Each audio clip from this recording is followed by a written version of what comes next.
Hello, everyone. Thank you for coming to my presentation today. My name is Brian Nettles. I will be talking about the Michigan artifacts. I will also talk about other artifacts that are in the United States. The presentation is entitled Reading the Reformed Egyptian of Michigan, and that is what the focus will be on.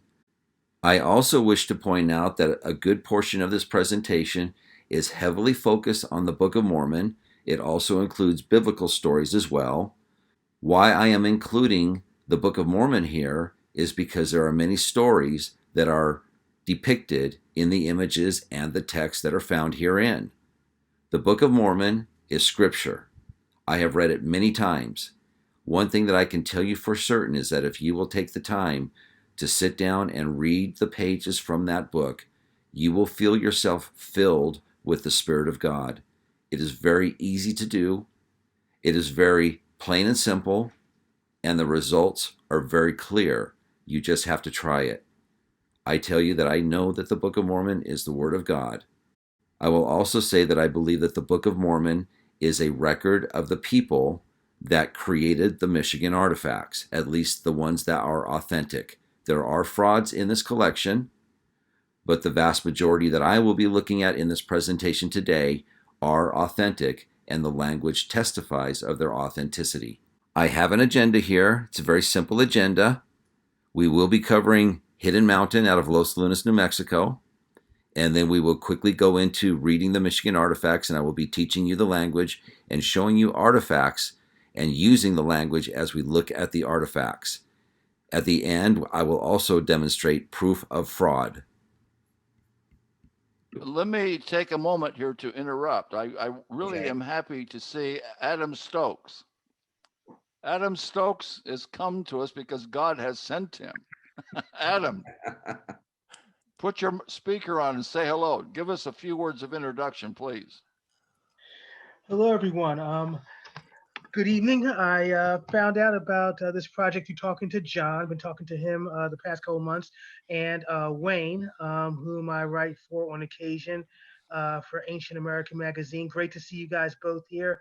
Thank you for so much for letting me be a part of this. And my background is in basically Hebrew Bible, Old Testament, ancient languages. My main occupation is that of a Latin teacher, but I've also taught biblical Hebrew, and I know Greek and Aramaic, and I've worked with those all in the past. What school did you go to?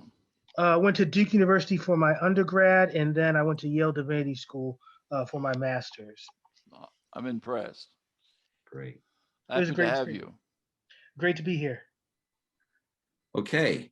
Now, it's interesting that you mentioned Latin, because a lot of times when I think about the work that we're doing or that I do with these artifacts, it's kind of like I'm trying to get better at my Egyptian, not because these things are Egyptian, but it's almost like learning Latin so that when you read Spanish, you could see the relationship. Yeah. You will learn things in Spanish because you knew Latin.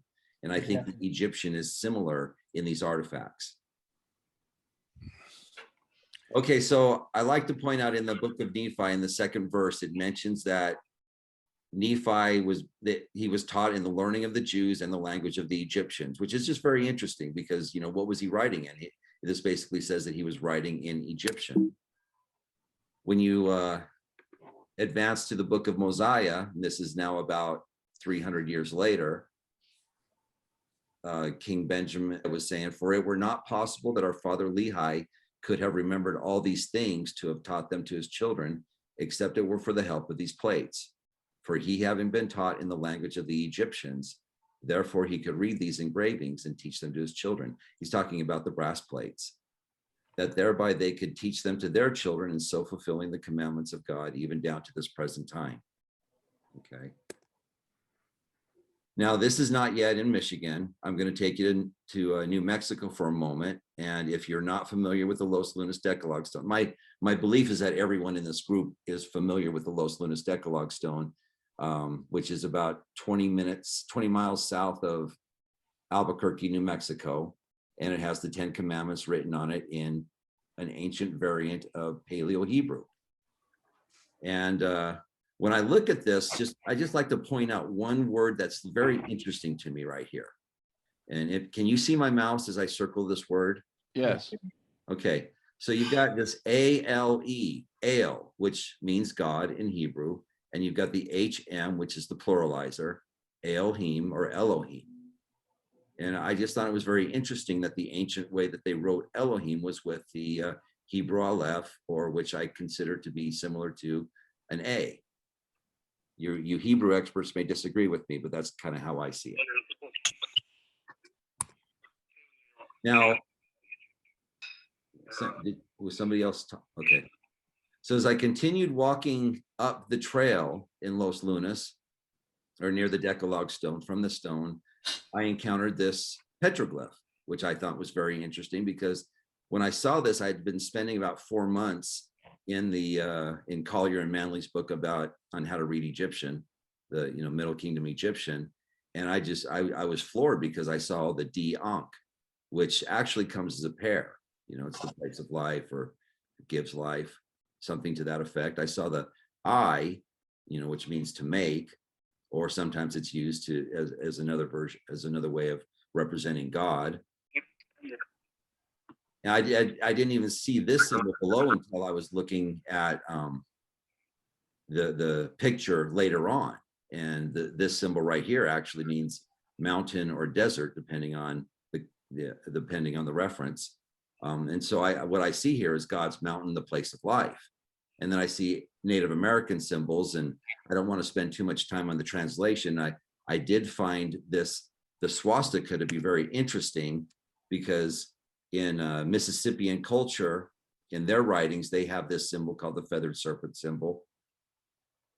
And it is a variant of the swastika. If you don't mind, somebody doesn't have their voice muted, and a lot of the sound is coming over. Okay.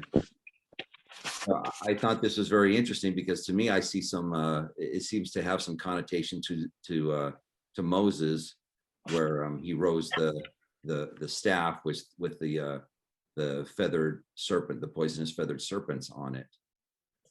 And I also thought it was interesting that the feathered serpent is also found in the Aztec culture, as representing the white god that had once visited them. And so as I translated the Native American symbols from doing some research, but basically what I came up with: pray that the Savior or the Messiah will give us the power of thunder and lightning and war here on God's mountain, the place of life. I thought it was very interesting to bring both the Native American and the Egyptian together. When it comes, I sometimes like to give a brief history of the Michigan relics. I have a hard time giving the history at this time, when we've got the experts of these relics sitting in this conference right now. But just for the quick history, as early as could be as early as, say, like 1810 or 1820. 1820, I believe, is when the Davenport stone was found. I don't know if we really know how early it was that the farmers started finding these artifacts. Could be as early as the 1820s. I think I've heard Wayne talk about it being the early 1860s when these things started showing up. I think that's a future work to do, is to go to the history, go to the library in Lansing, Michigan, and go through all of the newspaper articles and find out when these things were actually being reported, because I know a lot of them did get reported in the newspaper articles in the newspaper articles in Michigan in the early history. James Scottford had a little bit of a story. He started finding them in the 1892, I think, was the time when he found the first one. And then he found one again 10 years later, and then 10 years after that, because he kept seeing newspaper articles about these artifacts being found. He decided to move back to Michigan, formed a company with 4 people, and they went out digging these things up for about 15 years, is my understanding. They did invite James Talmage to take a look, and James Talmage took some of the artifacts back to his lab in Salt Lake City, and he actually made several more visits to Michigan, interviewed lots of people, and he came to the conclusion that the entire collection was fraudulent. Later on, Henrietta Mertz did her research, where she concluded that they were not fraudulent. David Deal did his research, he was also positive towards the artifacts. Eventually, they ended up in Milton Hunter's care. He was in the 70 of the Church of Jesus Christ of Latter-day Saints and took complete ownership of them. When he died, they were willed to the Church of Jesus Christ of Latter-day Saints, and then eventually they were returned to Michigan. David Deal, in one of his reports, he believed that there was a solar eclipse, and our friend John Leftren, who's here with us today, he's also verified from other artifacts that yes, there was a solar eclipse that took place in July in 352 AD. John, I think your date is July 2nd, is it not?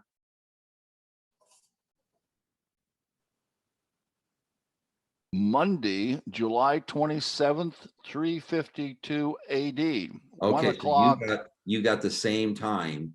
I improved on it. Okay. It's 1:18 p.m. Michigan time. Okay. I'm never satisfied with the date. I want right to the minute. Well, great. So, we now have two people who have concluded to us that there was a solar eclipse. Sorry. And there's actually more than one artifact demonstrating that there was a solar eclipse. Here is the second one. This is John Leftren's findings, where he, John, do you want to say something about this artifact real quick?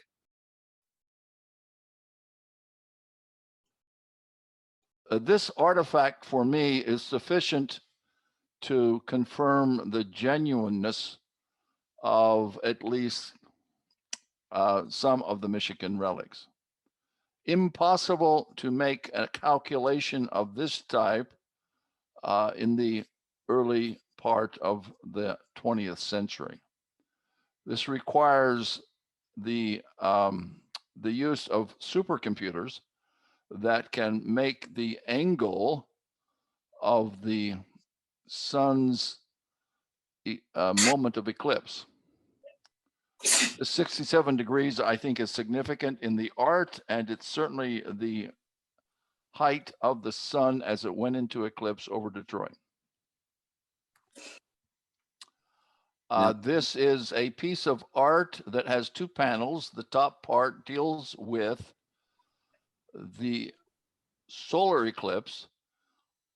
Within 10 hours, maybe even 8 hours of the solar eclipse, the sun goes down and there is a meteor shower. The meteor shower is represented in the bottom half of the artifact. Yeah, which you can't see because the artifact was busted when it. But before it was busted, we have good images of that. Yes. So there are at least 9 astronomical events, including the meteor shower, the new moon. There is too much going on here in the sky that would have been observed by the people of that time that is represented in the art. I just want to mention here, I'm not including in the presentation, but there are other artifacts, including calendar stones, that also depict the meteor shower in it. Okay, now the mystic symbol, talked about extensively by Henrietta Mertz. And Wayne, I basically learned about the mystic symbol from Wayne,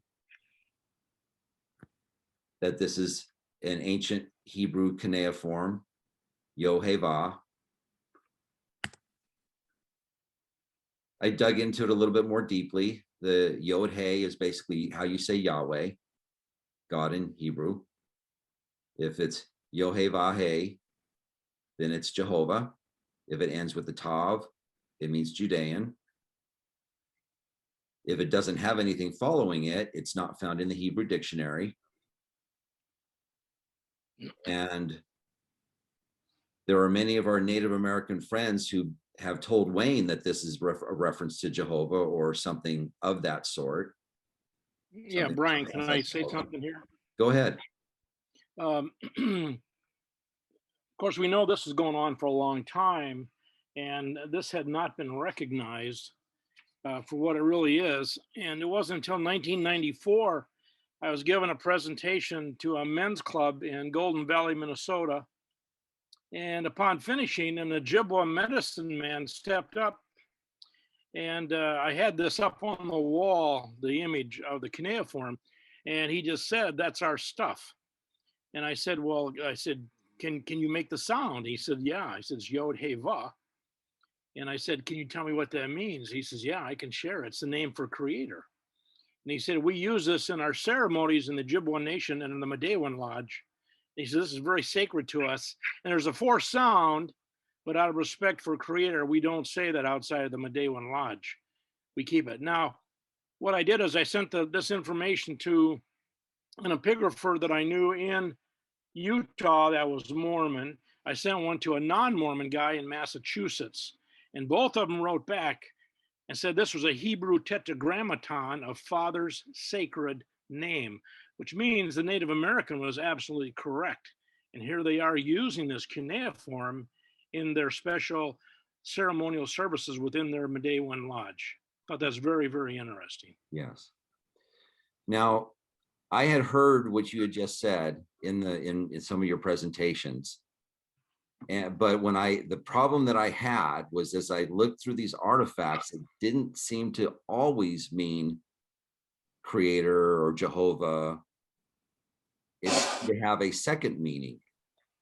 And so as I considered it, I considered that this last symbol, the Vav, in Jeff Benner's book on the ancient Hebrew language, the ancient Hebrew alphabet, he says it's a tent stake.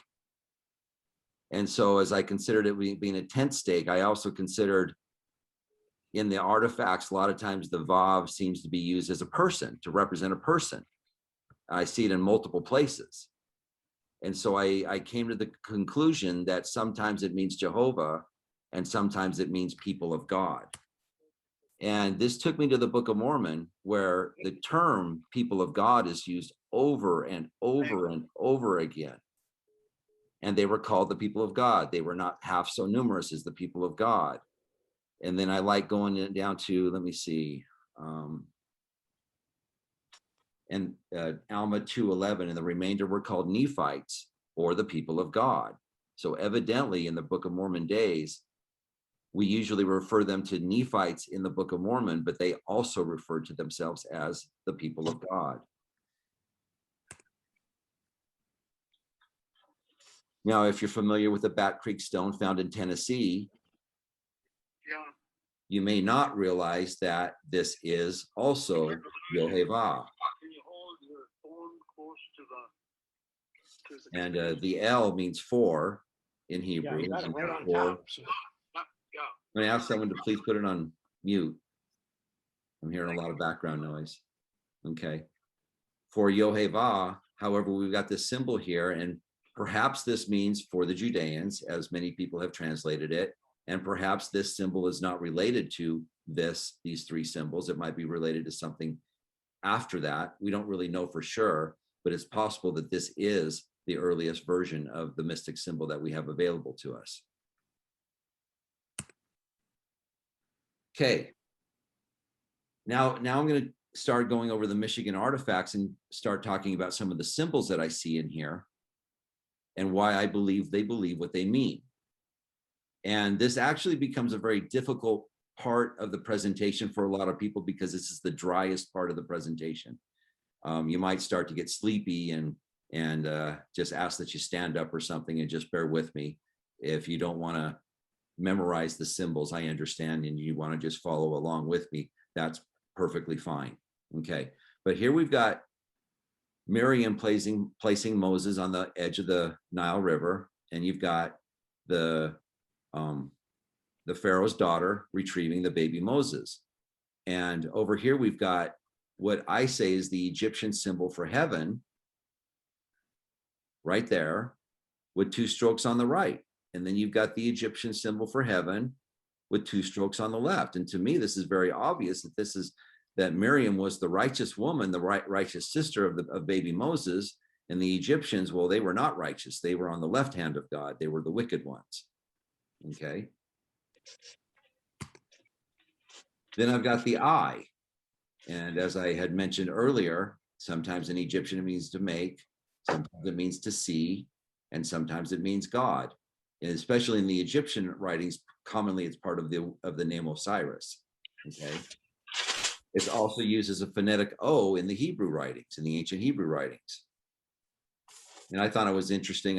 Sometimes when I'm reading through the Book of Mormon, things will just jump out at me. I pray the God of my salvation that he view me with his all-searching eye. And that certainly looks like an all-searching eye to me. Then we've got the Egyptian water symbol. In Egyptian, it's a phonetic N. I don't think it's being used as a phonetic N in these Michigan artifacts, but it's also, it means water. Most commonly, it's used as a preposition, the preposition to. Sometimes it indicates past tense.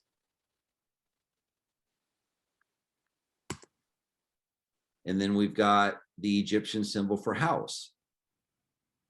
In the Michigan artifacts, it's usually inverted. The opening is on the top. And you could see it's not just house.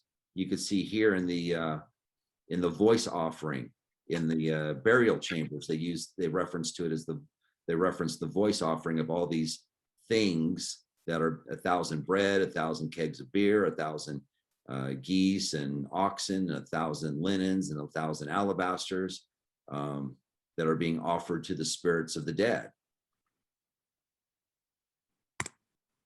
And so I make a little bit of a dictionary here. And I continue. Oh, okay. So before I continue with the dictionary, here's an artifact of Noah. We know it's Noah because we've got the reins and the boat or the ark. We've got 40 squares on the right and 40 squares on the left. And we've got the ark resting and the animals are coming out. And we see here that Egyptian symbol for house. This time the opening is on the bottom. The container for the animals and the righteous, with the all-searching eye of God right there. Okay.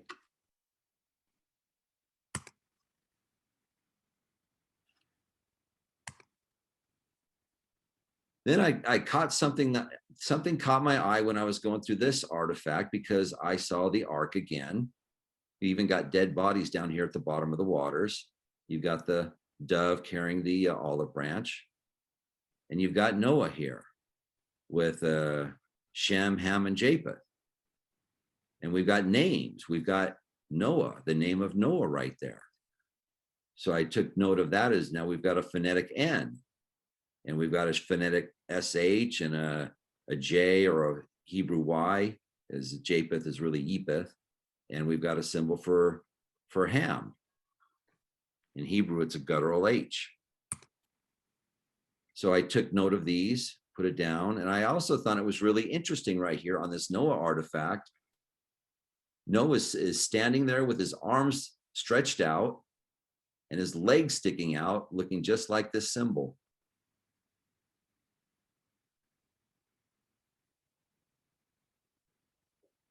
Okay, I also want to point out that this symbol right here is used on all three sons. So I surmise that this symbol means son, son Shem, son Ham, and son Epeth. That symbol for son is found right there. It's also found up here, okay? So I add these to the dictionary. Got a little bit of phonetics.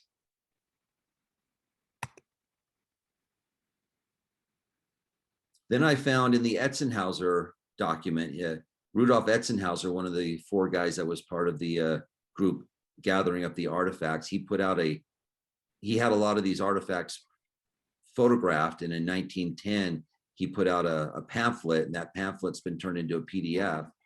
I'm so glad that he did that, because there's so much that we gained from the images that he took. But we've got a 10 Commandments artifact here. And I used this as a Rosetta Stone in a sense. And I also benefited from listening to Todd Eaton, who has since reached out to me. And so he's actually part of this group, but he's out in Saudi Arabia researching the lands where Moses took the people of Israel. And he read the Los Lunas Decalogue stone in Hebrew. And so I also learned enough Hebrew so that I could look up the commandments in Hebrew. And I kind of used that together with this artifact to break it down and to decipher stuff. And the first thing that jumped out to me on the 10 Commandments was the Fourth Commandment. And I saw the symbol for Shem. And I thought, well, goodness, the Fourth Commandment, remember the Sabbath. Could this mean Shabbat? And when you compare it to the Los Lunas Decalogue stone, you've got this is your B, and this is your B here. I could see a similarity to it. Here's your T, and here's your T here. It's got a little stroke there that's a little misplaced for me, but I'm going to go with it, that this is the word Shabbat. And if this means Shabbat, then this symbol would mean remember. Remember the Sabbath. And that symbol is right here. We've got sun, sons, remember. Perhaps this is saying the sons were remembered by God, or maybe the sons remembered God and that's why they were saved. Or perhaps it's a message to us to remember the sons of Noah. Sons, remember. Also on this line, we know all of the symbols now. The righteous God, to remember Noah, or the righteous God remembered Noah. What about the rainbow? You know, there are some Noah artifacts that include the rainbow. This particular one does not.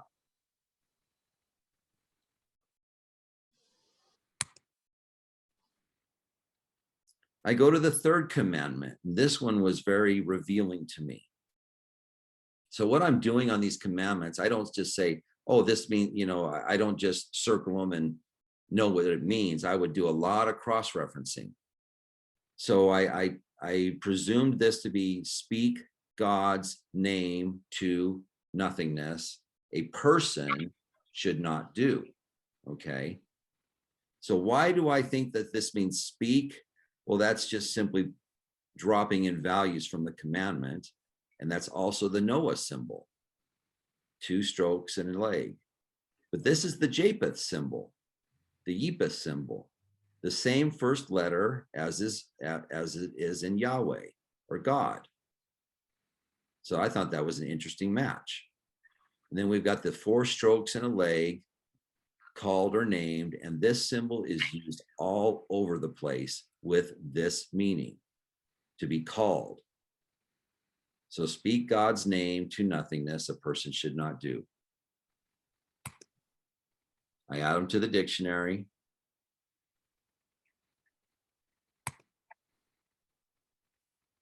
This artifact, this is the bottom image of the meteor shower. This is the broken part of the artifact that we were looking at earlier, whereas on the top half, you had the 60. Okay. Now, what kind of caught me here is I see the word son and I see God. This almost looks like it's part of the second line, but I sure like that match of son of God. I thought that was really cool to see what I think is son of God. And then a couple symbols I didn't know on called. And we got this symbol here, which I'm going to presume means earth. And I'm going to demonstrate in more places that I believe that the rationale of this symbol meaning earth.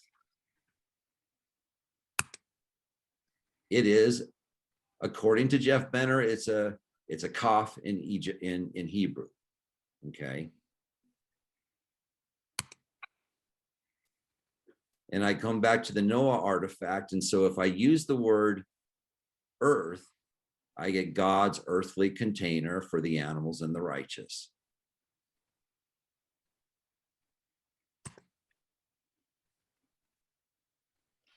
Okay, I don't want to go too deep in the deep on the 9th commandment, but let's just say that as I was circling and adding values, I isolated this to mean speak false, speak false.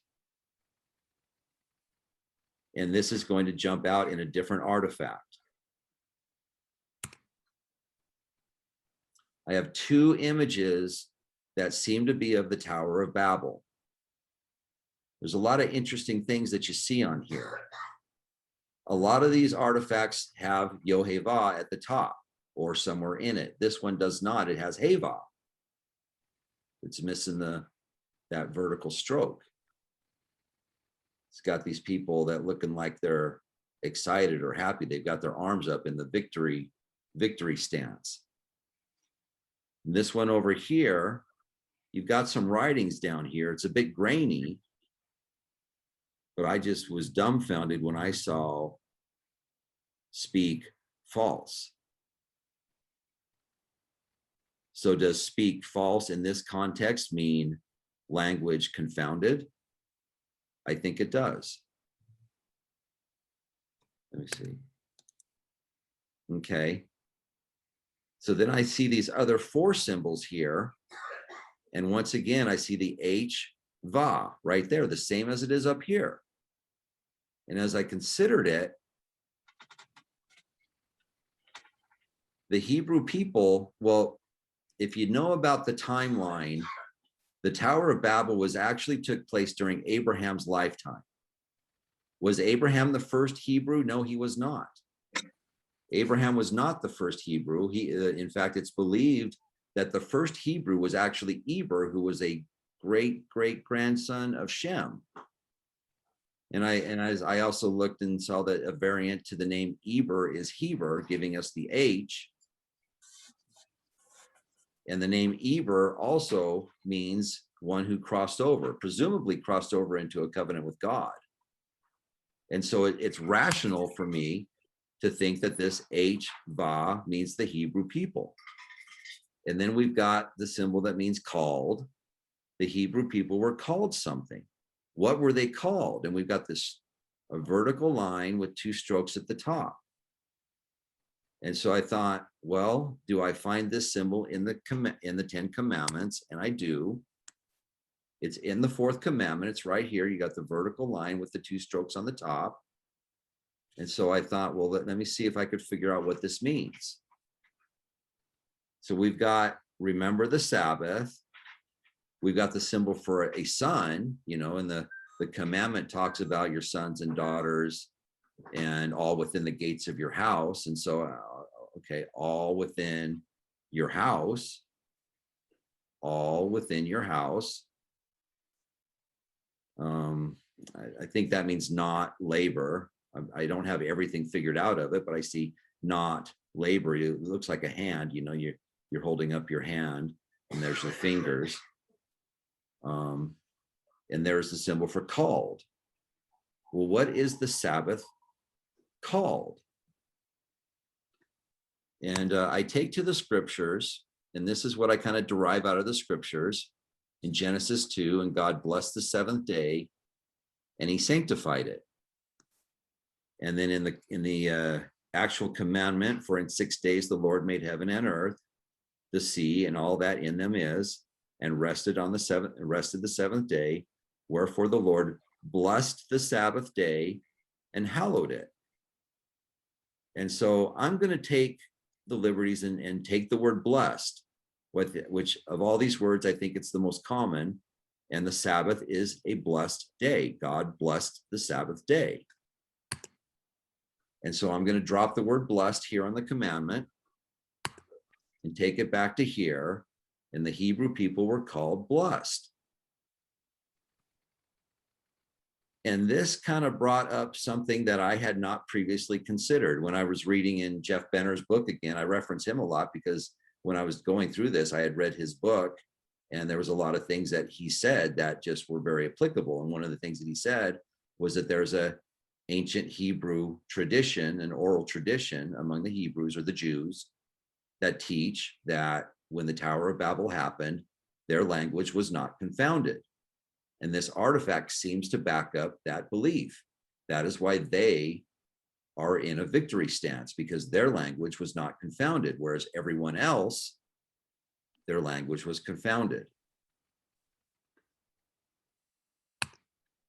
Thought that was very interesting. Then I come back to here, and I really like to point this out because this symbol and this symbol are used very commonly in these artifacts. I at one time, when I was first doing this, I thought that this meant, sons and daughters, but I've concluded that daughters did not fit the context in all the places where I was finding it. So I went back and re-looked at the commandment, and it's all within the gates of your house. And so here, all within your house. I come to the fifth commandment about honor your father and your mother. I thought it was interesting as I was circling the words. I concluded that this was saying your blessed father and called your blessed mother, because there's that symbol for blessed. Okay. And then I'm going to use the symbol for mother extensively in the next artifact.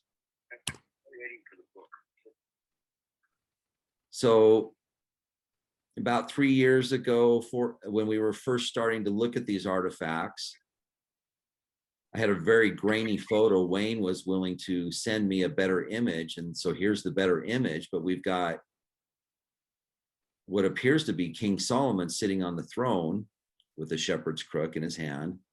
You have a woman holding a child and another woman being carried away with her handcuffs on. Okay.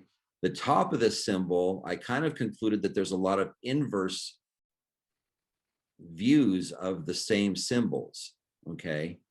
And so I kind of concluded that this top was kind of like to be a teacher's tablet saying, okay, here's the symbols we're going to learn today. But the real story starts at the bottom. And if you don't remember the story is not clear in your mind, let's go ahead and read it in 1 Kings chapter 3. Then came there 2 women that were harlots unto the king and stood before him. And the one woman said, O my Lord, I and this woman dwell in one house, and I was delivered of a child with her in the house. And it came to pass the 3rd day after that I was delivered, that this woman was delivered also. And we were together. There was no stranger with us in the house, save we 2 in the house. And this woman's child died in the night because she overlaid it. And she arose at midnight and took my son from beside me, while thine handmaid slept, and laid it in her bosom, and laid her dead child in my bosom. And when I rose in the morning to give my child suck, behold, it was dead. But when I had considered it in the morning, behold, it was not my son, which I did bear. So let's start going through the bottom of this artifact, and you're going to feel at the beginning that I'm really reaching, and I am reaching at the beginning, but you're going to see as this unfolds that it unfolds very well. So this first symbol, which I'm going to presume is saying King Solomon.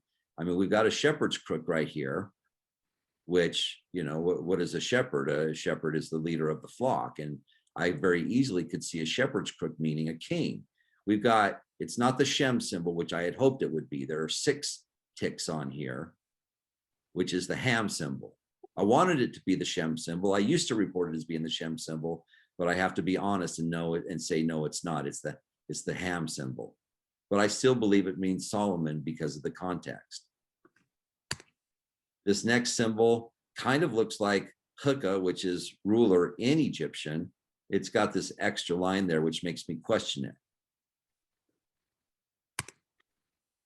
Then we've got these 2 symbols over here, which seem to be like bookmarks of some sort. And I still don't really feel that I have a full grasp as to the meaning of these bookmarks, but it seems to be saying King Solomon was the ruler over what's between the bookmarks.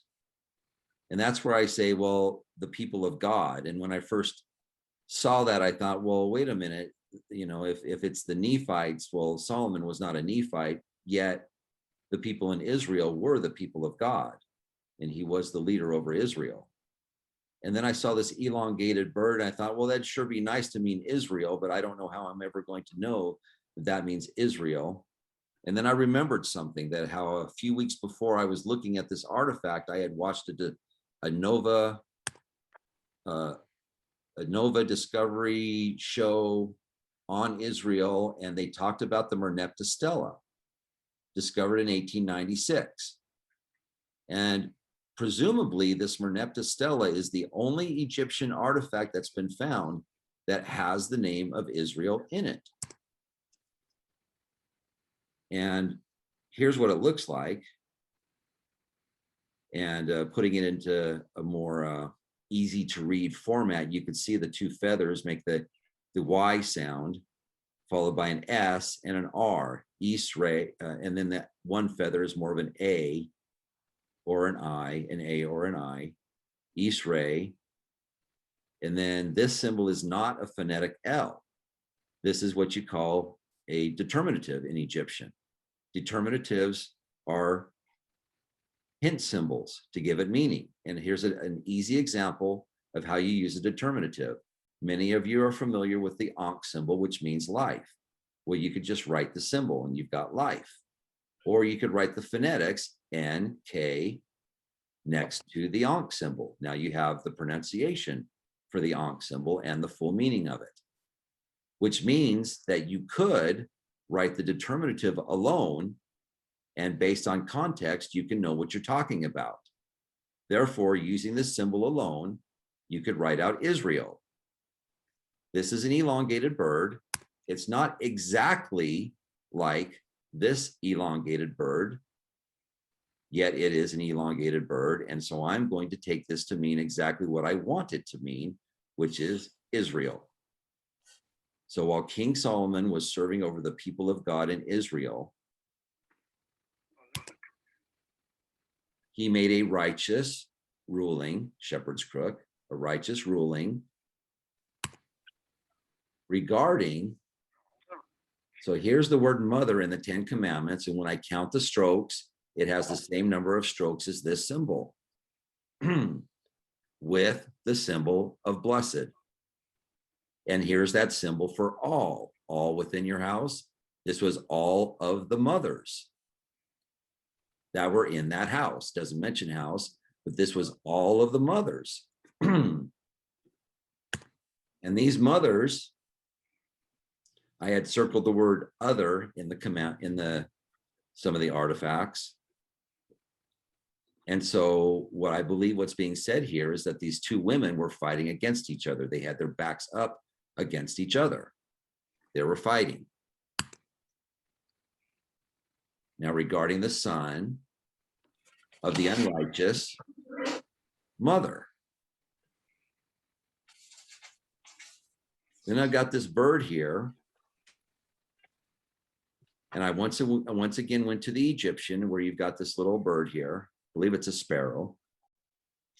And it seems to be a particle within the Egyptian language to kind of pull ideas together.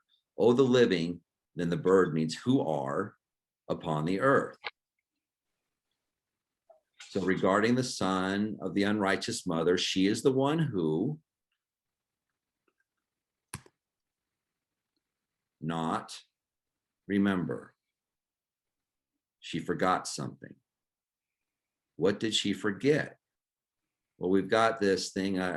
It kind of looks like a blanket flying in the wind. It kind of looks like a little bit of a trough. Kind of looks like a baby bundle. Maybe this is where the head of the child goes in the blankets, and that's the body of the child. I think it's showing some sort of a crib or some sort of, however it was that they placed the babies for safekeeping in the nighttime. But she forgot to place her child, or she forgot to bundle up her child. And as a result, you've got this little hill and a little nail representing the child and an inverse hill pressing down on the child. She overlaid it. And so the baby died because she overlaid it. And then I get to this, the earth symbol, and I get to this symbol. It kind of looks like a Greek omega, not exactly, it's pointing inward.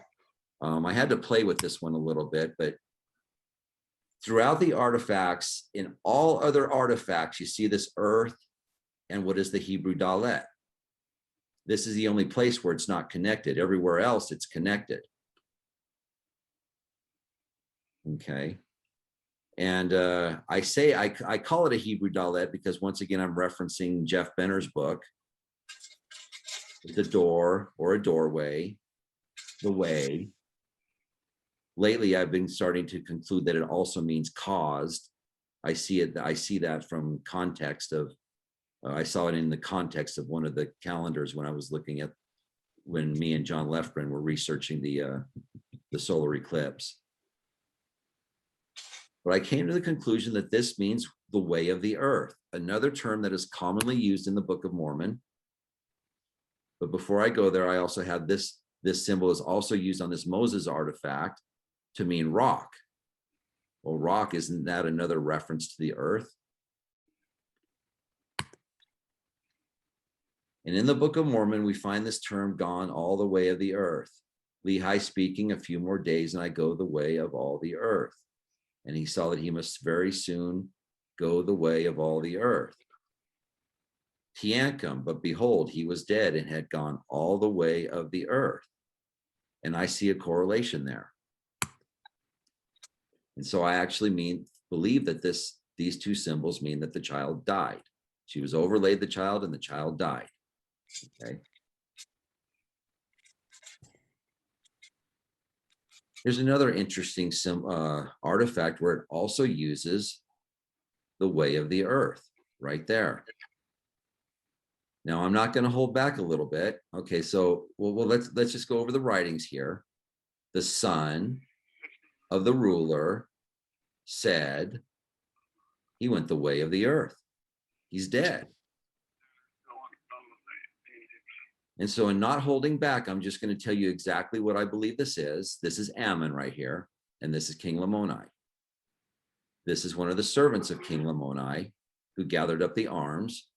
And when King Lamoni rose and then fell again, the servants also fell. That's why he's leaning backwards. This is the wife of King Lamoni, who, when trying to find out what happened, went to the servants to find out what happened to her husband. And they said, Ammon is a prophet, ask him. And so she asked him, and they had a conversation, and she basically said, well, some people are telling me that he's dead and he should be placed in a sepulcher. Well, evidently, one of those people that told King Lamoni's wife, the queen, was the son. The son of King Lamoni told his mother, Dad's dead. Let's get back to Noah now. Because in this artifact, there's a very interesting little snippet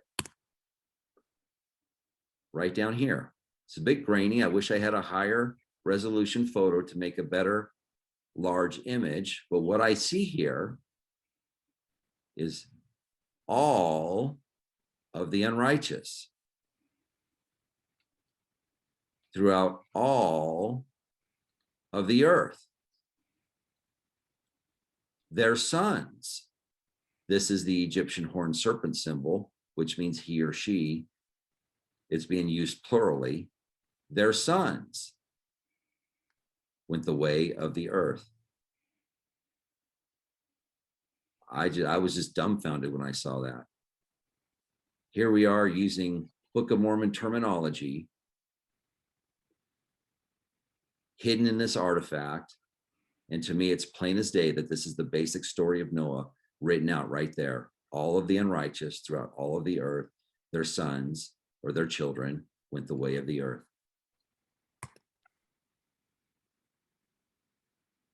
The first fruits. Let me read a little scripture here in Leviticus. And the Lord spake unto Moses, saying, speak unto the children of Israel, and say unto them, when ye be come into the land which I give unto you, and shall reap the harvest thereof, then ye shall bring a sheaf of the first fruits of your harvest unto the priest, and he shall wave the sheaf before the Lord to be accepted for you.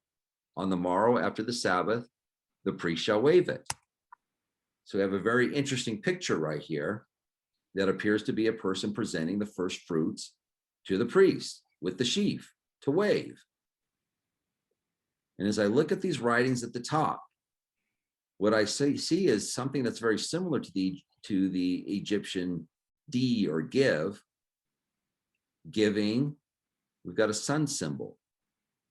The sun symbol seems to represent giving something, a of glory, or something that's holy, or something sacred, or something that's great, something of greatness. He's giving the first fruits to the symbol of God with this line, which I presume is indicating possessiveness, to God's priest. So I have a symbol of God right there, the Y sound, personified, holding his arm to the square, as though he's in the act of performing a proper baptism, giving the first fruits to God's priest.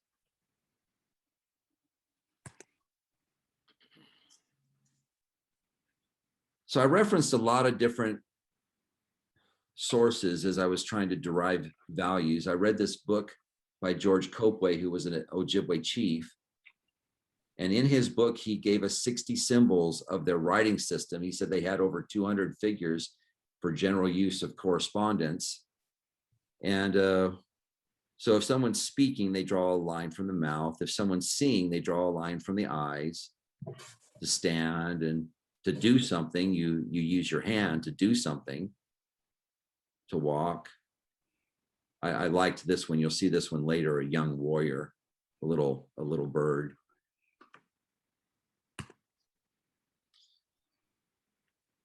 And then I see this symbol. This is not related to the Egyptian to the Ojibwe writings, but the next one is. But this symbol is according to David Deal, he believes that this is a Leviathan. And I saw this X here. And I'm just kind of presuming, well, maybe this is the A, maybe this is the Hebrew Aleph. And this is for the Leviathan, okay? And so I just decided to run with it and just see what happens as I look at things to see if that is a phonetic A. I'm actually not the only one that believes that the hooked X is a phonetic A. I've seen people on Facebook mention it. Not that that's your source of authority, but I'm not the only one that thinks that the hooked X is a Hebrew Aleph or an A. And I see this artifact with 4 images in it. And once again, I'm not going to hold back because I believe that this is a Benadai. It's preaching the gospel. And no, this is not a Sith Lord. Remember, the Ojibwe drew lines from the eyes. And this is a Benadai, and he's witnessing to the evil acts done by the hands of the wicked King Noah. We'll just take a real quick look at some of these writings down here.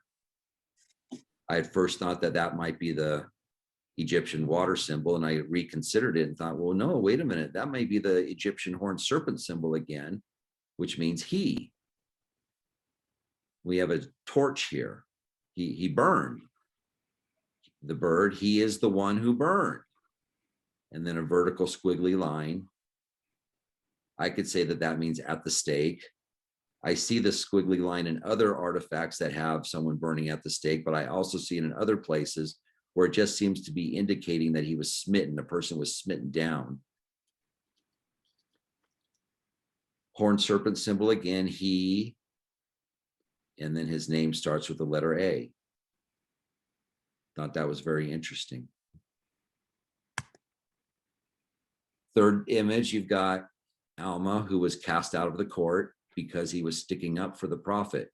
Alma was not going to have the blood of a prophet on his hands, and so he was forced to flee the court. After he fled, he fled because they were going to kill him if he didn't flee. He wrote down all the writings of Abinadi and then taught the people the gospel based off of the teachings of Abinadi. Started the church in Zarahemla eventually. And then the fourth symbol, we've got the destruction of the city. And if you don't recall destruction of the city in the story of Abinadi, when King Limhi was visited by Ammon, he brought the people together and he retold the story of Abinadi. And he said, and again, he saith, if my people shall sow filthiness, he's talking about what Isaiah said, they shall reap the chaff thereof in the whirlwind, and the effect thereof is poison. And again, he saith, if my people shall sow filthiness, they shall reap the east wind, which bringeth immediate destruction. So here we have the east wind taking place. And now behold, the promise of the Lord is fulfilled, and ye are smitten and afflicted. I like to contrast the writings. If you go back to the original artifact, underneath the first one was this, and underneath the second one was this. When he was burnt at the stake, you have this. When he was preaching, you have this. So we already went over this. He is the one that was burnt at the stake, and perhaps this is saying he is Abinadi. And so we've got this symbol right there, and then we've got these two symbols over here. And a lot of times when you look at the Egyptian writings, they'll write the whole name if they have space, or they'll shorten it if they don't have space. So perhaps this is the full spelling of Abinadi. I can't say that's for sure, but it's a possibility. But and then we've got, to me, this looks like the first fruits coming out of the lips of a person. So he is the one who preached, or he preached, then the bird, he is the one who preached. Abinadi is the one who preached. And we've got this backwards 3 and the letter N. And so we know from the Book of Mormon that Abinadi taught in the land of Nephi and in the city of Nephi as well, because Noah's father lived in the city of Nephi. And so we presume that Noah also lived in the city of Nephi. And I had this backwards 3, which I had thought, well, maybe that's just a silhouette of the owl, which means in Egyptian. And I thought it was very interesting. I took this from Hugh Nibley's book on the Joseph Smith Papyri, and this is from the Book of Breathings. And this is, and I believe this is the Demotic version of the owl. Looks like a 3. Validated my finding, I think.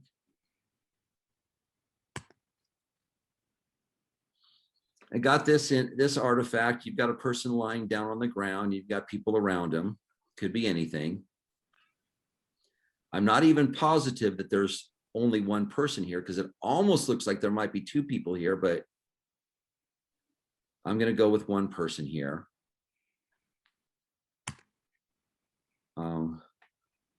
Yeah.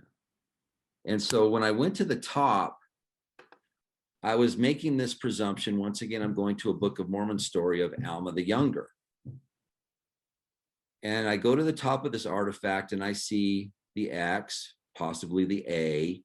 I see the bird that is almost somewhat similar to the Ojibwe young warrior, and the symbol for sun. And I put that together, and it says to me, Alma the Younger, the son, Alma the Younger, was smitten, the vertical squiggly line, was smitten by God. I'm not sure why the A is there again. Looks like he was given, and this is really rough here. I'm not exactly certain if this is what I think it is. I think it might be the Noah symbol, which is to speak, and that's referencing a messenger or an angel, but he was given an angel who gave him the words which caused him to fall. And the symbol for fall, once again, comes from the ancient Hebrew tzadeh, according to Jeff Benner. This is a screenshot from his book, a man lying on his side. So I take that he was sent a messenger from God that gave him the words that caused him to fall. I acknowledge the lack of clarity. But as I drill into this area where we've got people surrounding this guy who's on the ground, and we got a bunch of A's, and it just kind of reminds me of Alma, Ammon, Aaron, Omner, and Himni. And I cannot tell you that that's definitely what this means. It just makes me wonder. But what really threw me was the 6 birds in the 7th, where you've got the bird drinking from the bitter cup. And I believe that this represents Alma while he's suffering for his sins, because for 3 days and for 3 nights, he suffered for his sins, and and it was very excruciating to him. And you could see he's just tussling with this cup. It's different every time. And then all of a sudden on the 3rd day, he remembered the words of his father about Jesus Christ. And he called out to Christ, asking, begging for mercy, and immediately the cup was removed. And he was forgiven of his sins. This artifact, I almost didn't even want to look at this artifact because it just looked like a big mess to me. And as I was looking for, this actually was a very spiritual experience to me, because I really felt that I was being prompted by the Spirit of God to keep looking at it, to just see what I could find in it. And this is what I found. We've got the A with two sun symbols. And I thought, well, maybe this is referring to Elohim, God whose greatnesses are many. Then we've got Jehovah and Jehovah. We've got the bird, Christ drinking from the bitter cup, the atonement, suffering for our sins. And the bird is standing on a scale. And the scale has the law of God, the bar of God, two bars of God that are hanging in the balance. You're going to see this symbol more times in this presentation. The law of God, the law of justice, the law of mercy, hanging in the balance. And then the circle beaming down to the earth, I believe, is a reference to the Holy Ghost. And if we look at these symbols written right here, I could tell you what each one means, and it's kind of a little bit difficult to put it together, but what I see is Jehovah is the one who, the sun symbol, magnifies something to greatness. He glorified the law of, or fulfilled the law of God of Elohim for the people of God. That's how I interpret these symbols. Maybe someone else could come up with something else, but that's what I think it's talking about. It's basically saying that Christ is the one who suffered for our sins. He fulfilled the law of Elohim, he glorified the Elohim and fulfilled the law of God for the people of God, so that if we will rely on Jesus Christ, our Savior, or the Jehovah, then we could be saved of our sins. Next, I want to go over the name of Moses. So here's a biblical artifact which has Moses, and he's retrieving the 10 Commandments from God who is in the clouds. And as I looked through it, I was looking for the name of Moses, and so I come to this, and I see the two symbols in the upward facing leg, and then the Shem symbol. So I'm thinking, well, perhaps this is saying Moshe. And then over here, I could see it's called, and I got a symbol with a lot of lines, and it's very grainy. You really can't count them, but there was 10 commandments. And so I'm going to go with Moses, something, something, something, the 10 commandments, called the 10 commandments.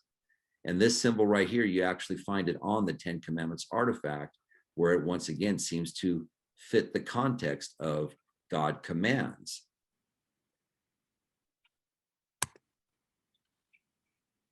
Now here we've got a calendar stone.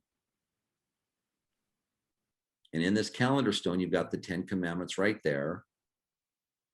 Me and John Leftren were talking about this, and it seems to fall under the months of the tabernacles, the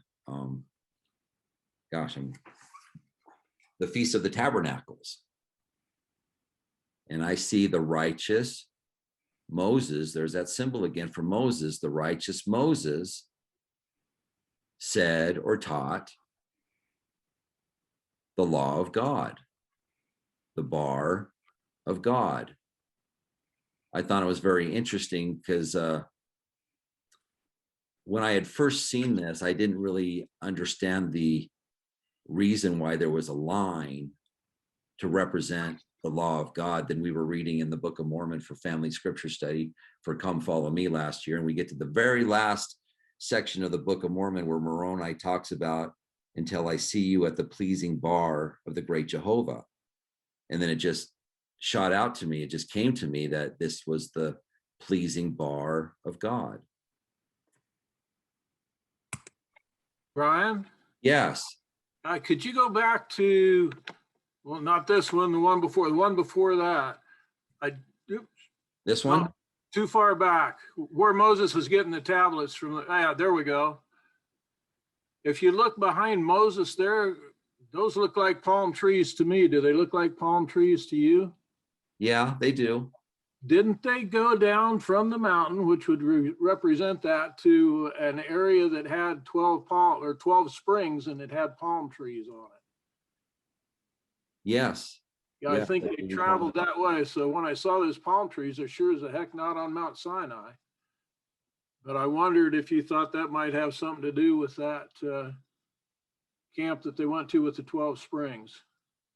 It might.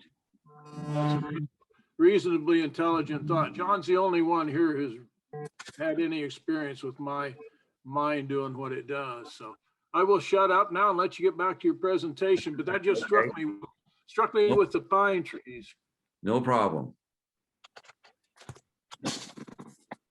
Okay, now this is a kind of a small artifact. David Lindsley, he made a replica of this. I've got a replica of this in my living room. I like showing it to people. You got the serpent on the cross. And on the text, I can't really tell you what this first line means, but I can tell you what the rest means. So we've got the people of God, and we've got this symbol. Let me see what it, okay. This symbol right here, I basically I had not encountered this symbol before, and so I found it in a different artifact about Adam and Eve when they were cast out of the garden.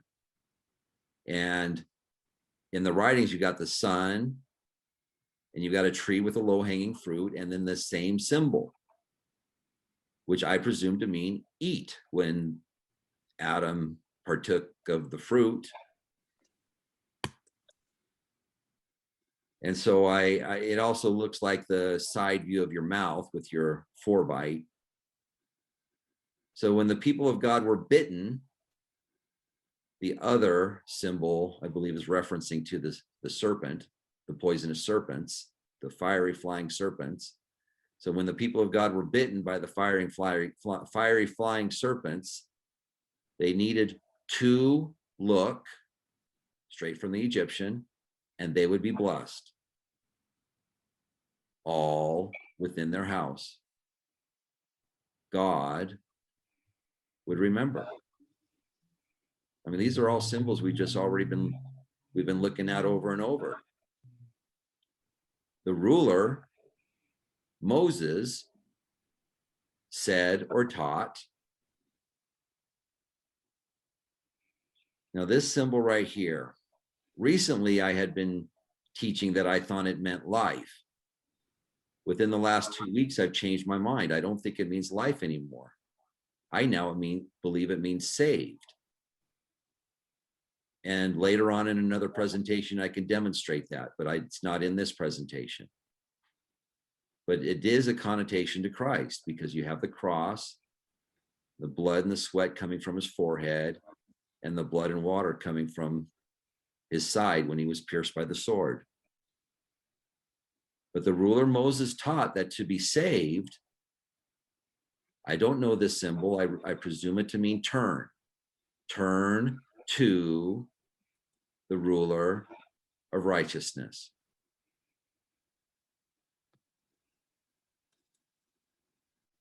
Very simple writing. Completely matches the context of the artifact.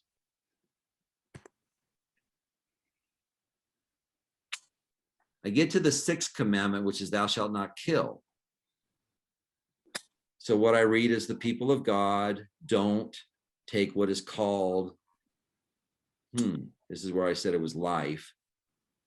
Oh, don't take something that, okay, well, and kill it. I remember Wayne May, you recommended that I read the book Willard's Cumorah. Thought it was a wonderful book, and it talks about the Seneca prophet. And there was one snippet in that book about the Seneca prophet that meant more to me than probably anybody else who's ever read that book. Because I believe this statement is a description of this symbol. Heaven is the abode of the Great Spirit, the final home of the faithful. After death, the soul ascends on an invisible road, there's the invisible road, to the celestial habitation. Okay. First lingering for a short time near the body, then moves slowly upward and upward, gradually bearing westward until it comes onto the plains of heaven. You can see here, it seems to be more on the plains of heaven. So I see this symbol in 3 different places where I believe it means to kill. You've got Abraham with his son Isaac. The said killing, he instead sacrificed the ram. And then you've got this other artifact of Jesus Christ on the cross. You got Mary Magdalene and Mary, the mother of James, at the base of the cross. You've got the 12 disciples, ticks for the 12 disciples. Probably reference this one right here is probably referencing Jehovah, the King of the Jews. And this one is probably referencing the people of God.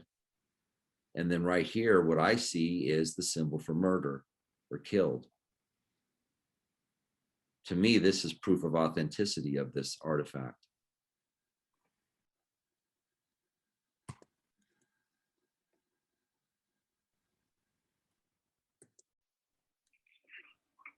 We now have here in Wayne's book, Zarahemla and the Nephite, Zarahemla, oh goodness, what was the name of that book? The very first book that you put out in your series. You're right. Zarahemla, the Nephite nation. Yeah. And you had written in that book that this was a temple. Here we have the law of God in both places, on both sides. I see the horned serpent symbol in place, his holy place. The law of God to be spoken.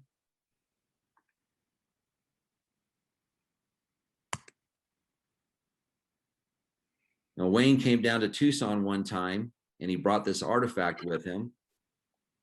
He let me photograph it. I wanted to shoot myself because for some reason I lost the back half of it. Had great picture of the front of it and I didn't get a picture of the back half. But anyways, what I saw here was the house upon the rock.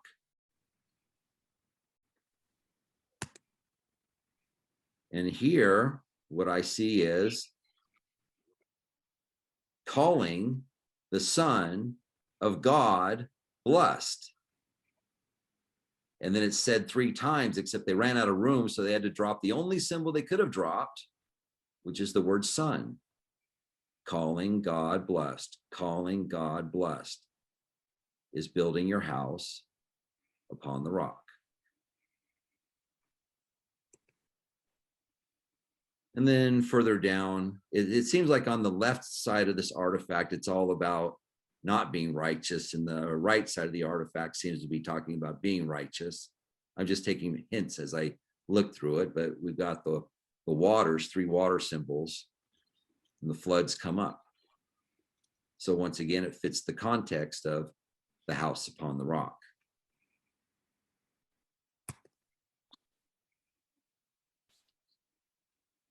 In 1890, I believe it was, M.E. Cornell published a book. This was about the same time that Scottford found his first finding of artifacts in the post holes. And what I see on here is not God before, the symbol for before from the first artifact, from the first commandment. And so I conclude that this symbol right here, these 3 symbols right here, tell me that that's the first commandment. So this is the same language.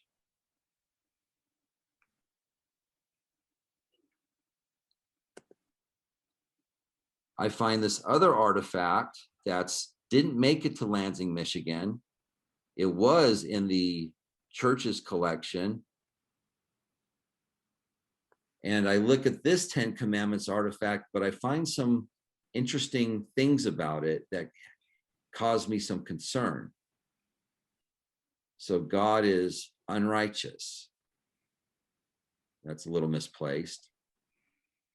I see 1, 2, 3, 4, 5, 6, 7, 8, 9, 10. Well, something like that. There's no 10 dots here. The other artifacts has 1, 2, 3, 4, 5, 6, 7, 8, 9, 10. So it's out of order in the way they typically did their artifacts, at least how I've been reading them. I see every one of them reading from left to right, but I'm used to reading right to left, and they all end with this, what seems to be an attempt to write thou shalt not. And I don't see anything about speaking God's name to nothingness. I don't see anything about the Sabbath day. I don't see anything about mom and dad or mother and father. I don't see anything about killing, and I don't see anything about bearing false witness. So I label this one a fraud, giving validation to the findings of Richard Stamps, who's in this presentation right now, and validation to the findings of James Talmage, who found saw markings and file markings and lots of misplaced things and copper artifacts with chemical stains on them, trying to make them look like they're ancient when they were not. This artifact alone, to me, proves that Scottford was engaged in fraudulent activities. I think this is the last artifact we look at in this presentation. I found this just a couple of weeks ago when I was looking for a different image. A lot of times I look for an image somewhere and I go thumbing through things and something jumps out at me. So I see this in the Etzenhauser document, and I see what to me looks like a line or a formation of an army. And here's another formation of an army. And what is this letter? Well, there's Babel, B-B-L-L. To me, that looks like the L, the phonetic L. And here is the symbol of Noah, the phonetic N. An army of L lined up against an army of N. And if it's not obvious to you, I'm talking about Lamanites and Nephites. And you've got a crown or a representation of the kingdom of the people of God. And they're fighting against a crown and a representation of something that looks similar to that Egyptian, that symbol of Israel that we saw in the Solomon tablet. So it's this battle is for the people of God versus the people of Israel. The Book of Mormon never references the Lamanites as being the people of Israel. You might have just learned something about the other 99% of the Book of Mormon that Mormon couldn't cover. I also find it interesting that both armies are unrighteous, which is consistent with that later period during the days of Mormon, because both people were not righteous people. A couple of scriptures from the Book of Mormon about the language. Now behold, we have written this record according to our knowledge, and the characters which are called among us the reformed Egyptian, being handed down and altered by us according to our manner of speech. And if our plates had been sufficiently large, we should have written in Hebrew, but the Hebrew hath been altered by us also. And if we could have written in Hebrew, behold, ye would have had no imperfection in our record. And in Ether chapter 12, he says, and I said unto him, Lord, the Gentiles will mock at these things because of our weakness in writing. For Lord, thou hast made us mighty in word by faith, but thou hast not made us mighty in writing. For thou hast made all this people that they could speak much because of the Holy Ghost which thou hast given them. And thou hast made us that we could write but little because of the awkwardness of our hands. Behold, thou hast not made us mighty in writing like unto the brother of Jared, for thou madest him that the things which he wrote were mighty, even as thou art, unto the overpowering of man to read them. Thou hast also made our words powerful and great, even that we cannot write them.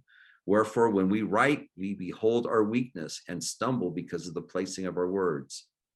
And I fear lest the Gentiles shall mock at our words, which is exactly what has happened with these artifacts, which are continuously mocked by the people.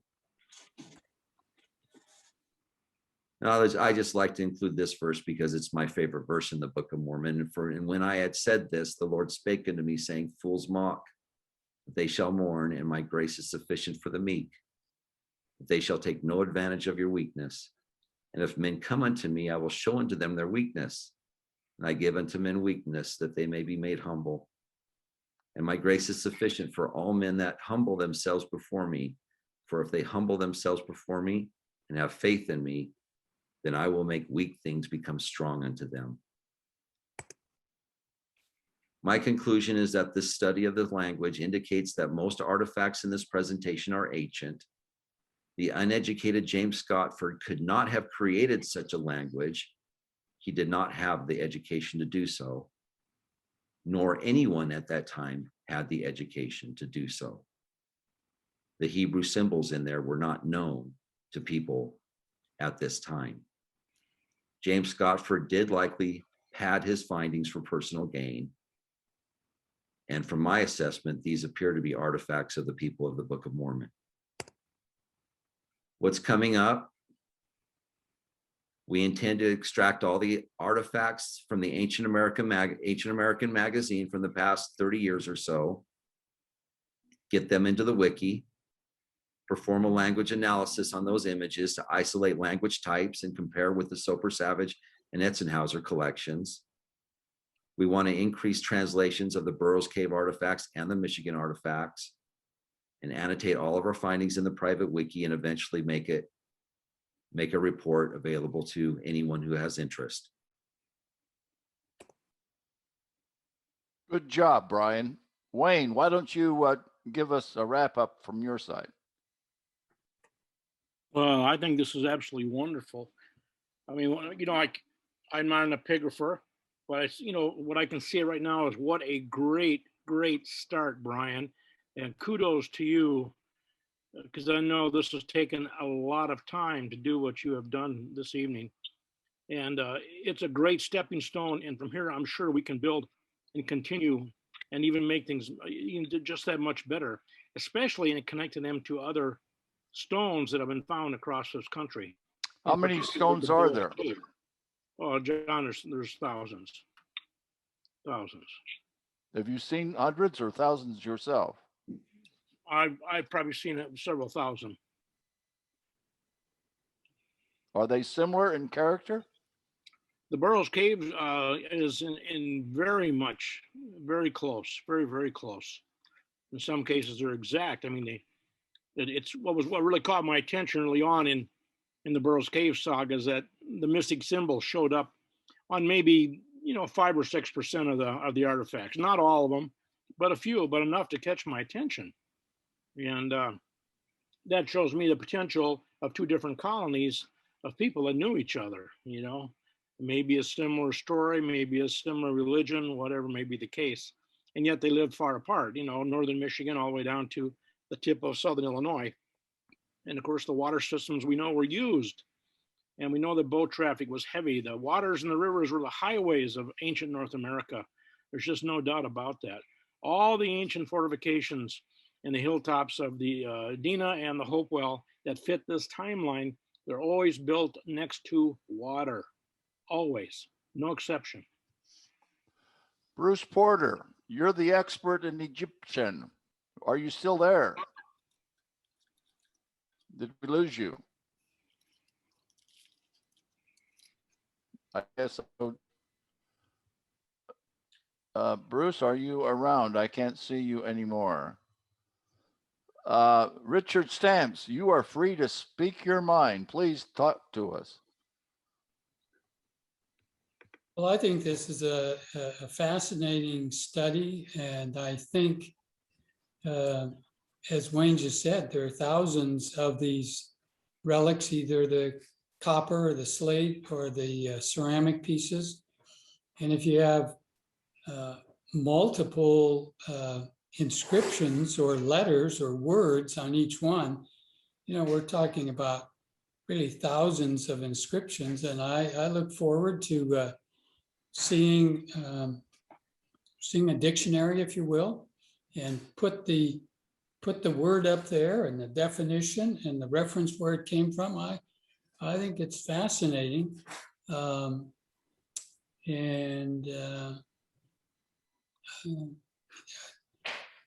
There's so many different languages being spoken and different sources. It'll just be fascinating to see if we can find out the origins. And that's my interest in this. I'm a stones and bones archaeologist. I'm a science kind of a guy. And I like to look at the artifacts and find out what the artifacts tell us, not just the images that are engraven or impressed into the clay tablets. I'm interested in the tablets themselves, the dates of these tablets, and where they came from, what they were made from. But I'm also interested in these images. And I really want to be able to say to some of my colleagues, well, these inscriptions come from this language, or this language, or this language.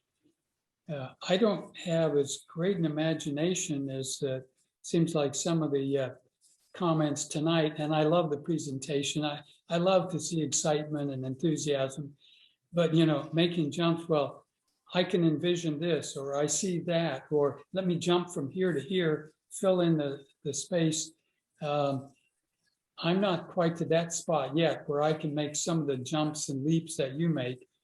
But I look forward to seeing the dictionary, seeing the references of where these things come from, and whoever created them, where were they coming from? Where did their database come from?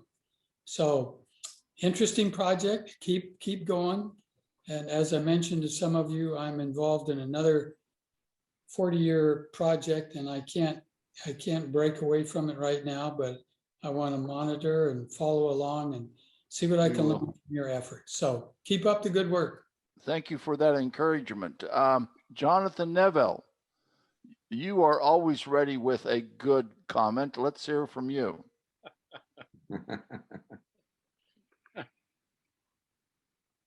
I know you're here someplace. There you are.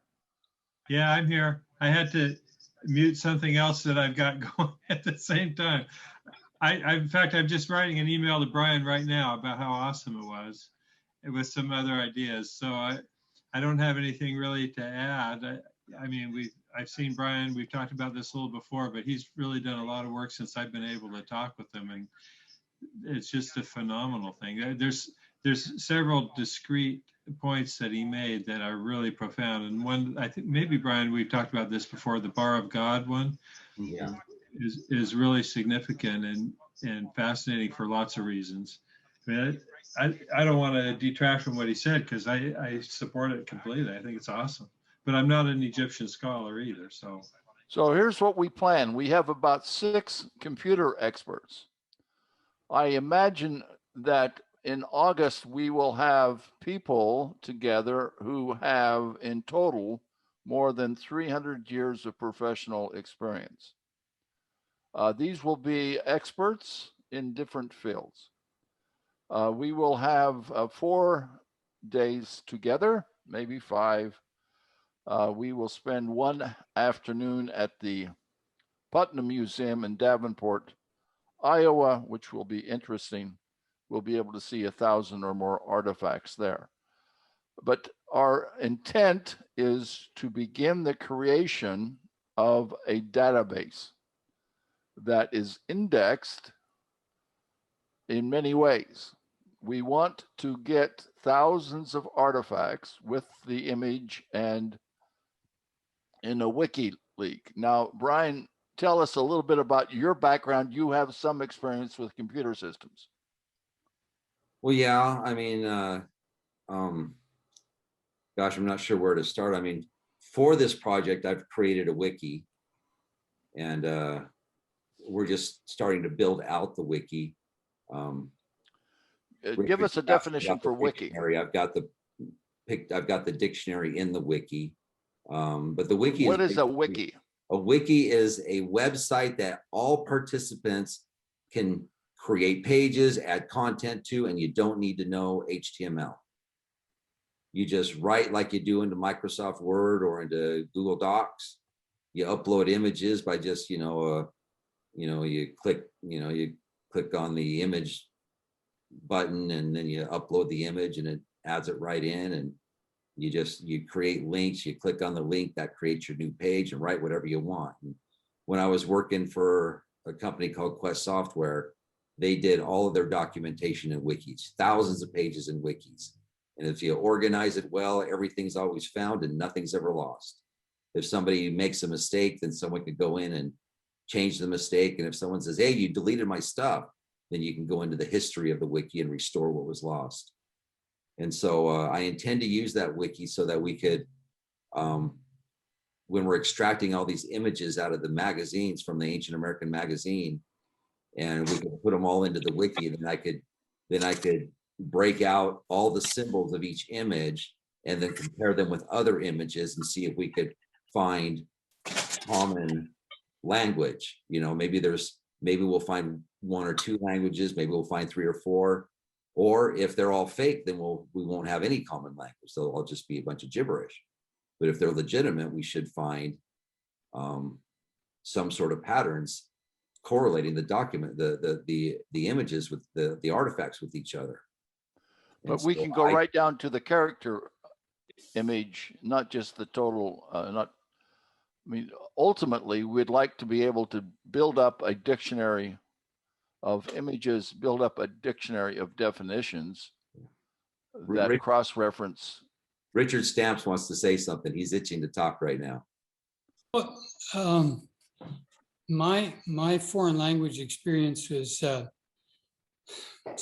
living in Asia, in Taiwan, mainland China, traveling for 7 of the past 78 years. And my Chinese language, I would say, I had a skill set 50 years ago that has diminished somewhat, but I'm very much aware of the evolving status of font styles. So that in Chinese, you're going to have the oracle bone inscriptions that evolved into a form, and then another form and another form.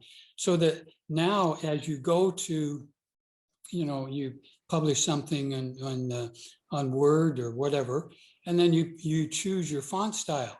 And I'm anxious to see how you handle the evolving, changing font styles in the languages that you're looking at and the images that you're looking at. And I think that's another piece that needs to be at least intellectually prepared for, because it's not going to be the same through all the time. So it's just an idea and a thought to put into the analysis. Yeah, it's something that I've considered also. Yeah, it's just going to be one of those things we don't know until we get there, but I'm expecting to see exactly what you're talking about. We have some good work that's going on in London. We hope to connect with some people there. There is MIT, which is doing some work with ancient languages. I think that we will find more and more people who are interested in what we're trying to do. There is a solution to all of this. There is a code that needs to be broken, and a font is, of course, important. It's changing. I'm really excited with what we are trying to do. I am very excited. Anyone have any comment? Go ahead, Richard. Put your there. I guess just one last comment. I love today's presentation. I like towards the end where you were very honest and upfront, and you said there are these things that are fake. There are some that you feel could be real.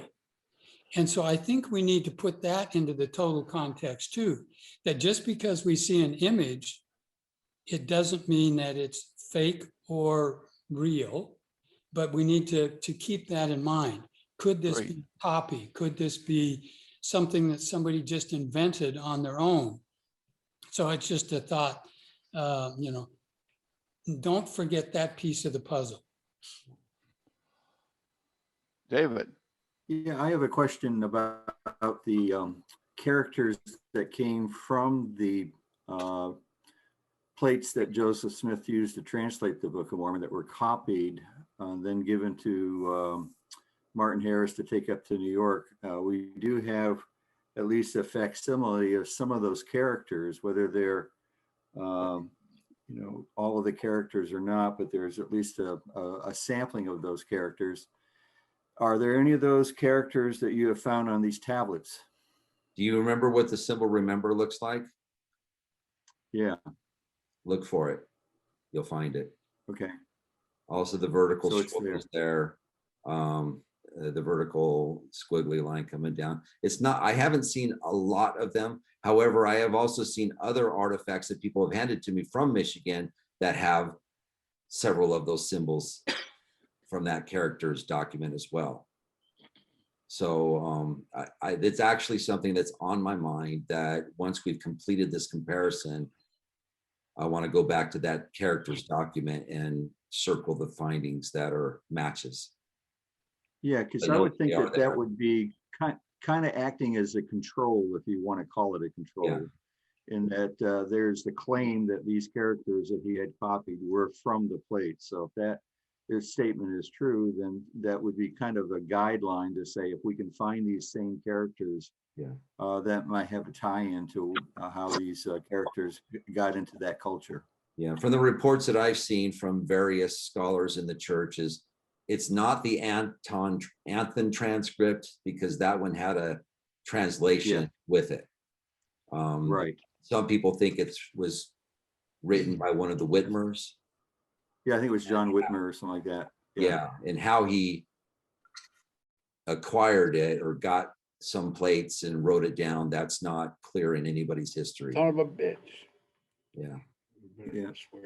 I would provenance is not all that solid. Yeah. I would just also add that when that came out, what, 1830s or early 1830s, that material was floating around in between Ohio and Michigan. And if you had somebody coming along later in the 1890s, 1900, 1950, they could have seen that. And it could have been part of a... Did you want to say something? It could have been, they could be copying from that. Yeah. So they might show up on the Michigan relics, not because they were there originally. They came as somebody was copying them from the Joseph Smith. Just an idea. As a hoax, you're saying. Exactly. Yep. Brian? Yes. I've had my cell phone on my computer speaker because Dr. Shares couldn't get the audio to come through, but he wanted me to deliver a message. Good job. Nice to have met everybody, and keep up the good work. That's from Dr. Shares. Upward and onward. Thank you. Jay, do you have anything on your mind? No, not really. My work is with Book of Mormon geography and computerizing that. I'm not much of a linguist, but there's some, I volunteered to help with the wiki and look forward to help cataloging some of these symbols. You will be the host in Fort Madison. Tell us what you have prepared for us. Well, we'll have a place to present. It includes audio and video and air-conditioned room. It's not really big, but we could hold about a dozen or more people there. And it's a nice Victorian home. It should be a pleasant environment. I'm happy that we're able to do that. This John? is very exciting. We have, let me just give you a head count. We have 25 people in this Zoom conference. I take that as an indication of the interest. Thank you, Brian, for all that you have done to prepare for it. We are going to move forward in a very positive and correct way. There will be two themes. One is truth out of the ground. So we still have work to do in the ground of Zarahemla. We need to do some carbon dating and we need to do some more work. New technology is coming all the time. We have technologies that will be introduced to us in August coming out of Siberia. The Russians have developed a method for measuring the resistivity of electricity as it goes from one point to another point in the soil, and they then are able to map out the likelihood of ancient features. It's a technology which is used for finding bodies that are buried in fields and for finding leaks in pipes. We're very excited about that technology. I have, as you know, been to Russia 25 times, and I have worked for 25 years with a Russian engineer doctor. I'm always amazed at how they are operating. This technology is being used right now in Texas for a few different projects, but we will have a demonstration of it in August. We'll continue to work with our friends in Germany on the magnetometry. So there is a great work that needs to be done in the ground, but this idea of having voices out of the dust will now become even more important. We are hoping to get additional resources for funding. We know that, that whatever we do is in God's hands, and we are simply here to try to do the best we can with what we have. Wayne is in charge, and we thank you, Wayne, for all that you've done over these many years. You want to say the last word and give us your blessing? Well, I am just pleased the turnout and for everyone who has tuned in this night. This has been a long, long road for myself, starting earlier 1990s, and to have this much support coming forth today, I got to tell you, I am absolutely thrilled to see all you people coming aboard and offering your skills on your various areas of techniques to help study these things and other things, and to just search for the truth and continue this looking for in the ground. Thank you so much for everybody who attended this night. I'm just very, very pleased. Brian, you're the host. I guess you can shut it off then. Okay, well, thank you for coming, and we'll look forward to work in the future. Thank Bye-bye. you.